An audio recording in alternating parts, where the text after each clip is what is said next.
Good morning and happy Wednesday. I think one of the major themes or points of the book of Genesis is that there is in all of us a longing for the new heaven and the new earth, a longing for a world in which there is no pain, there is no death, there are not problems. We have this longing, and it's deep inside of every one of us. And Genesis, in a sense, awakens that longing in us. But it's not simply a longing. Genesis also offers us hope and promise. We see that very early. When Adam and Eve have sinned and they are being expelled from the garden, it would appear that there is no hope.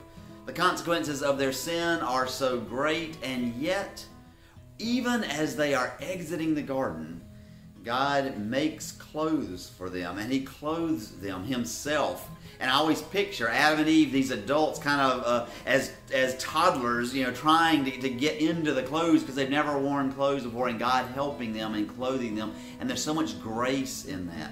And so they leave with this terrible sense of longing and questions. Will God still be with us? What is going to happen to us? What is our future going to be like? And God promises them, not only through the clothing, but through the other ways, that actually He blesses them in the midst of those curses.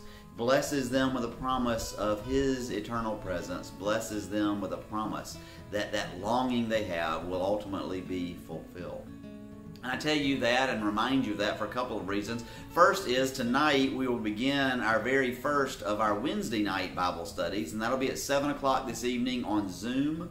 And I want to invite you to come if you would like. The theme for tonight is on the book of Genesis. And one of our children, Della Quattrochi, asked the question, well, pretty early in Genesis, there are all these people. And you start with Adam and Eve, but where did all these other people come from? And it's a great question. And part of what we will be doing is talking a little more fully about this longing that we have and God's promise to fulfill that longing.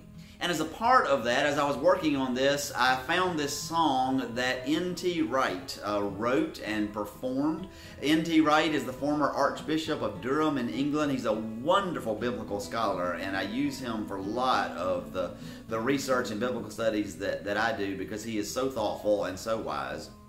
And he also, it turns out, is a Bob Dylan fan. And so he took a Bob Dylan tune and wrote this song about the longing that we all feel. And the way he kind of put it, framed it, was as if Adam and Eve are kind of watching all of human history play out, and they are longing for the new heaven and the new earth, and then they begin to experience the way that God brings God's blessings and the new heaven and the new earth in. And so I want to share that with you as well. So I invite you to our Bible study. Go to firstcumberland.com a little before 7, and you will see, if you scroll down just a little bit on the page, under our activities, there's kind of a thing that goes past several different activities that are going to go past. One of them will be the Bible study, and there'll be a link there to the Zoom, and you are welcome to attend whether you're a member or not. But whether you attend or not, be aware that that longing that all of us have, we get that longing when a relationship goes awry.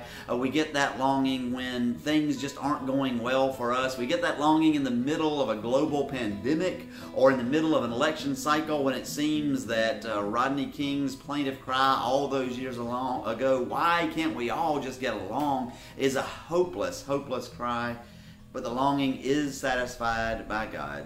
And N.T. Wright reminds us of that in this wonderful, wonderful video that I made. I took the audio and made this little video for you. And I want you to enjoy it, use it as a reflection, and use it to remind yourself that God is with you. Amen.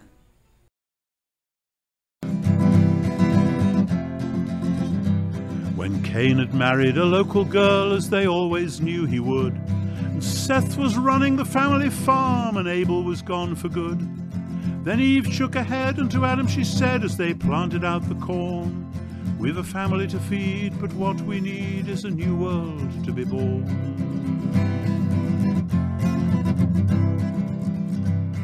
When Cain had built him a city, as they always knew he might, and they planned a tower right up to the sky so the top would be out of sight, then Adam sighed and to Eve replied as they faced the neighbor's scorn, "A city means greed, but what we need is a new world to be born."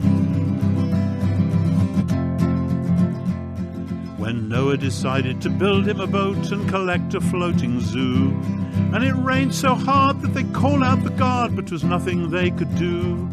Then Adam thought back to the snake in the grass on that innocent sunny morn, and he muttered to Eve, "We've got to believe there's a new world to be born."